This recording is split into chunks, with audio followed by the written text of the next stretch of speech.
Namaskara. Esta Society is doing something because the mission statement itself is about protection of environment. And environment means farmers is a very important part. Agriculture and farming is a very and today ತುಂಬ disconnect ಆಗಿಬಿಟ್ಟಿದೆ. ನಮಗೂ ಫಾರ್ಮರ್ಸ್ಗೂ ಏನೋ ಎಲ್ಲೋ ಶೆಲ್ಫಿಂದ ನಾವು ಊಟ ತೊಗೊಂಡು ಬರ್ತೀವಿ ಅನ್ಸ್ಕೊಳ್ತೀವಿ. It is not so. We have to connect with the farmers.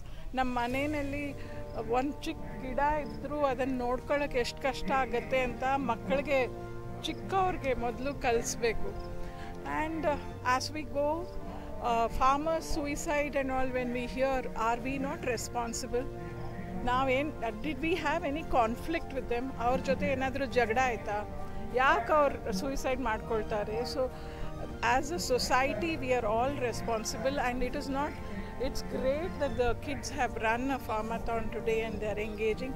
ಅವ್ರನ್ನ ಇನ್ನೂ ಹೆಂಗೆ ಇದ್ರಲ್ಲಿ ಕರ್ಕೊಂಡು ಬರಬೇಕು ಅಂತ ನೋಡೋದು ತುಂಬ ಮುಖ್ಯ. And as we go pricing ಅದೆಲ್ಲ ನಮ್ಮ ಹತ್ರ ಇಷ್ಟು ರಿಸೋರ್ಸಸ್ ಇದೆ, ಇಷ್ಟು ಸ್ಪೆಷಲಿಸ್ಟ್ಸ್ ಇದ್ದಾರೆ, ಅವರೆಲ್ಲ ಸೇರ್ಕೊಂಡು ಮಾಡಿದರೆ ಎಲ್ಲೋ ಹೋಗೋಕ್ಕಾಗತ್ತೆ ನಮ್ಮ ದೇಶ ಅಂತ ನನಗೆ ಅನಿಸುತ್ತೆ. ಥ್ಯಾಂಕ್ ಯು, ಧನ್ಯವಾದಗಳು.